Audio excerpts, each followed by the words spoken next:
This is huge. Erika just announced that she is 8 weeks pregnant with what would be her third baby with Charlie Kirk. Only problem is that Charlie died 10 weeks ago. The numbers just don't add up. The story is gaining huge traction online as people speculate on who the father could be. However, so some dramatic news here, guys. You guys may have heard that there are rumors that Erika Kirk is not only pregnant, but pregnant with someone else's baby that is not Charlie Kirk. Okay? That is what is flying around the internet today, and I am going to show you exactly where that's coming from, and we're going to take a look at that. But there's a new report here about what happened to the Turning Point the Turning Point money. You know, everybody's been speculating that money's missing or whatever, and there was a Form 990 that just dropped, and now Grok did an analysis, and they are breaking down like exactly where this money went according to this post, and that's from Project Constitution, and then we're gonna look at that right now. So, okay. So obviously the reporting that was done last week that was interesting had to do with how TPUSA was structured as an organization. All these different sub organizations. It's a nonprofit, and it was like, oh, this guy's getting paid 4 different salaries, 5 different salaries, and they were figuring out all of these kind of clever ways to pay themselves more money. And I mean, listen, dude, like, I'll be honest, finding out that the CEO of a nonprofit is making millions of dollars every year doesn't sound exactly right. You know what I mean? Like, it doesn't sound like how you would think that is supposed to work with a nonprofit, but that would be only if you don't understand the shell game that nonprofits actually are. You know what I mean? But if you look here, basically, it's like just to kind of outline specifics on this one. Okay, the $8.56 million that TPUSA sent to America's Turning Point, the shell everyone said vanished, did not disappear. It went to a brand new entity that suddenly reported 24 employees and $5.3 million in payroll after claiming 0 employees for its entire existence. That entity spent $7.84 million on Campus Victory Project, the exact same program that used to be inside of TPUSA itself. TPUSA's headcount magically dropped 33%, 458 employees, while group-wide salaries exploded from $21 million to $31 million. They simply moved the entire campus field off the main 501c3 books into a new legal entity to make TPUSA look leaner and cleaner to donors. Okay. Turning Point, basically at the end of the day, okay, like all of this is just gonna be fancy stuff that there was no money stolen, but what they were doing was they were restructuring to hide payroll and headcount from donors by spinning campus operations into new entities that had never reported a single employee before 2024. It's not fraud, it's just financial cosmetology on steroids. So basically what that means is the people who are donating to TPUSA, they're all, where's all this money going? Like, what are you guys doing? And they were coming up with these like clever ways to not show them how much money the executives were making, because I don't know, you know, they're like, wait, Charlie, how much do you make? He's like, well, $1.6 million in salary. And they're like, is that it? It's like, no, that's not it. You know what I mean? Now, let's go into the Candace stuff before we get into the Erika Kirk pregnancy stuff. And before we do that, though, listen, we're handshaking it, guys. We're going to handshake that you're going to like this video and subscribe to the channel. And I appreciate you guys doing that very much. So here we go. Okay, so Candace said that when everything is said and done, the public learns that Macron allegedly moved $1.5 million for my assassination, how will the world respond? Okay, well if that's true, I don't know, honestly. Like, I honestly don't know, but I know that if the American government doesn't do anything about that, okay, that's a big problem for me, dude. Okay, the French government doesn't get to assassinate podcasters in America because they don't like their coverage. Okay, especially where if anybody has watched that coverage, they know it's like, hey, what are you really mad about? You know, what are you really mad about? Are you mad because she's lying, or are you mad because she's telling the truth? You know what I mean? Brigitte. Like, hey, I have an idea. How about you just show a single photograph of you when you were pregnant with your bunch of kids, right? Like, you have a bunch of kids that you gave birth to. Let's show us a picture of you pregnant, you know? Or show a picture of you as a 25-year-old female. You know what I mean? Like, just prove it. then everyone can be like, wow, Candace was harassing this old lady. That's messed up. But if she wasn't, I mean, you would still make it weird that you were dating a dude when he was 14 or 15 years old, you know, but whatever. It's France, so that's normal. But she's putting that information out and they're going to murder her for it. Everybody's like, oh, that's fine. That's cool. So, yeah, I don't know, man. But Candace says that she's informed people in the federal government and the White House of the French and Israeli assassination plot. And she's willing to provide full details as well as the name and of the assassins and international accounts in France and Canada through which money was exchanged. Beyond that, I've shared more information with the public regarding the Brigitte story I was investigating at the time of Charlie's assassination. This is all visible on my Instagram stories. Thank you all for reaching out and praying for my family. And then she also had one more, which was about, here we go. So she said it's not coincidence that French legionnaires were in the United States training with our Marines for 3 weeks. When those 3 weeks ended in California, another military training exercise began alongside civilians at Camp Riley in Minnesota. French foreign legionnaires were involved in Charlie Kirk's assassination. They were not the only ones, but they were involved.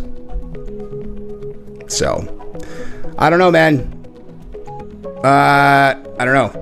I don't know what to say about that. Except that she showed right here in the AI breakdown that it is true. You know, it's true. So, I don't know, man. Dude. If anybody thinks this is like, no way. Oh, no way, dude. It's like, guys, what movie have you been watching? And here is the hot stuff everybody's been waiting for, right?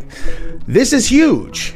Erika just announced that she is 8 weeks pregnant with what would be her third baby with Charlie Kirk. Only problem is that Charlie died 10 weeks ago. The numbers just don't add up. The story is gaining huge traction online as people speculate on who the father could be. However, coupled with the fact that JD Vance's wife seems to have taken off her wedding ring, it seems obvious. Wow. So I guess the first place we're going to have to look to really understand what's real is right here where Erika addressed the viral photo of her hugging JD Vance, saying she's just deeply affectionate and intense hugs are part of her love language. She even joked with Megyn Kelly that if she'd grabbed JD's ass instead, people wouldn't have been nearly as mad. Well, I don't know. His wife is not wearing a wedding ring. So, by the way, if you guys can hear in my tone, I'm not taking this super serious, but a lot of people online are, so we're going to talk about it. Okay, watch this. Please. So for those of you who know me, I hug. Yes, you're an intense hugger. Whoever is like hating on a hug needs a hug themselves. I will give you a free hug anytime you want a hug. I love language is touch, if you will. But seriously, that hug. So I will give you a play-by-play. Walking. They just played the emotional video. I'm walking over, he's walking over, I'm starting to cry. He says, he's so proud of you. And I say, God bless you. And I touch the back of his head. Anyone who I've hugged that I have touched the back of your head when I hug you, I always say, God bless you. Listen, okay?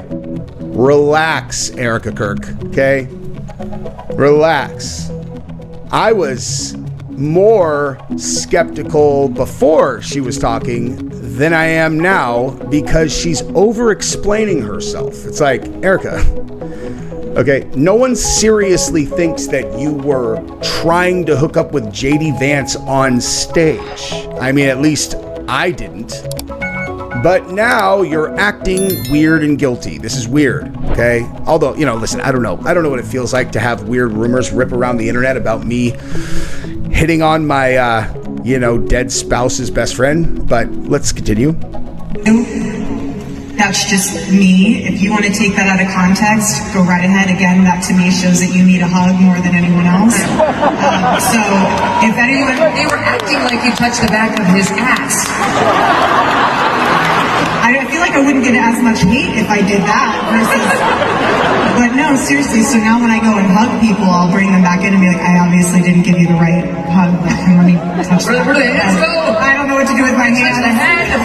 What can I touch? I know. It's not me. I'm always like, when you touch the back of my head, I'm like, oh, she's feeling the extensions. That's another thing. People think my hair is fake. It is very real. My hairstylist told me your hair is real. She's like, oh no, that's all real. This is real. I've had some women, they like... Damn, that's crazy. Let's talk about the really important part of this, which is that her hair's real. Okay, I'm just joking. To where she's talking about her pregnancy, though, because that obviously is a major part of this story. Then we'll get into that part. Okay, so Erika Kirk prayed she was pregnant with their third child when her husband Charlie was killed. She said that they planned to have 4 kids together. She revealed that she was praying to God that she was pregnant when her husband, Charlie Kirk, was assassinated. We wanted to have 4 kids, and I was praying to God that I was pregnant when he got murdered. After having a 3-year-old daughter and a 1-year-old son together, they were really excited to just expand their family. You know, when she first said that, I was thinking about it, and I'm like, no way. Like, there's no way that because listen, dude, parenting's hard, man. I don't care if, like, I know Charlie's on the road all the time, but like, if that is true, that she was really like, oh man, I hope I'm pregnant with his child since he's not going to be around anymore. Because I know most women would be like, oh my God, and I'm pregnant. Like, what am I going to do? Like, what the hell am I going to do? What am I going to do with the first 2 kids? A third kid, you know what I mean? Like, it's like that would be very challenging, very challenging thing. Kids take a lot of work, man. Now, we stumbled onto a common talk track that I used to talk about like all the time that I don't talk about anymore recently, probably just because we're like past the age where this is a huge deal. But I used to always tell people, I'd be like, dude, don't go into conversations with married couples and be like, oh my God, so you guys gonna have another baby? Or like, when are you guys gonna have a baby? To like newlyweds and shit. It's super, super tacky and super invasive. And the reason for that is because you have no idea what's going on in that household related to that topic. Now, we have 3 kids, obviously, but like you just don't know. There are people I know who like can't have kids. There are other people I know where that's a major bone of contention in their marriage. Where like one of them, you know, they got married thinking they both didn't want to have kids, and then the wife, you know, was because she was 25 at the time, and then as soon as she turned 27 or 28, whatever happens, and like that, the girls just all of a sudden are like, I literally can only think about one thing all day, every day, and that is I need a baby inside of me. I don't know what's going on. Like that is a real thing that happens. And the guy's like, are you kidding me? You bait and switched me. I told you I didn't want to have kids. And now this is all we're talking about. Like, you're acting like I did something wrong. Like, I was crystal clear about what I wanted to do. And the girl, oh, I can't explain it, man. Like, I can't explain. Because once a girl gets it in, or once anyone gets it in their mind that they want to have children, if you don't, and the 2 people feel that strongly about it, that's a deal breaker a lot of the time. Really, really tough situation to navigate. Now, for me, I was just always like, man, it's like, for me, honestly, it's just another one of these things where it's just the biggest blessing ever that I ended up with Gabrielle, you know? Like, I don't ever feel angry against God, but I kind of do. You know? I mean, I understand. How do you make sense of that? And do you have any anger when you think about it? Not towards the Lord, but in general? The enemy would love for me to be angry. He would love it.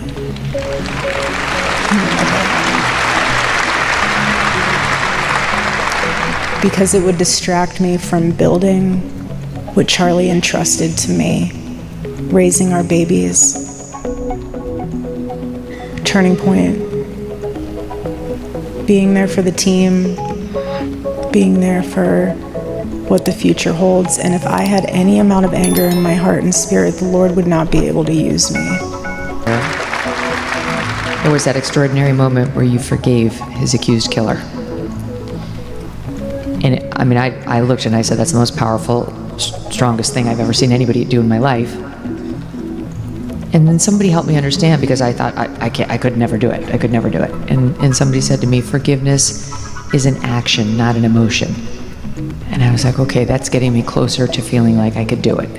If I don't actually have to feel loving in my heart toward the person. But I wonder, like, how do you, like, if you could say something to him, if you say something to his parents, like, what would it be? Would it be anger? Would it be sympathy? What would it be? Man, this is crazy to watch, because you have two blonde women that are similar kind of size and stature looking at each other. One's wearing black, one's wearing white. And the thing that I just described about Erika Kirk, about how she, her mannerisms and how she comes off, is the exact opposite of Megyn Kelly. So you have Megyn Kelly where she screams authenticity. She's just like, she is being 100% authentic, even when she is up there kind of doing her show. And she's like, I don't think I could do it, man. I don't think I could forgive the guy. But someone said, forgiveness is an action. It's not an emotion. And that got me a little bit closer. What would you do? What do you think?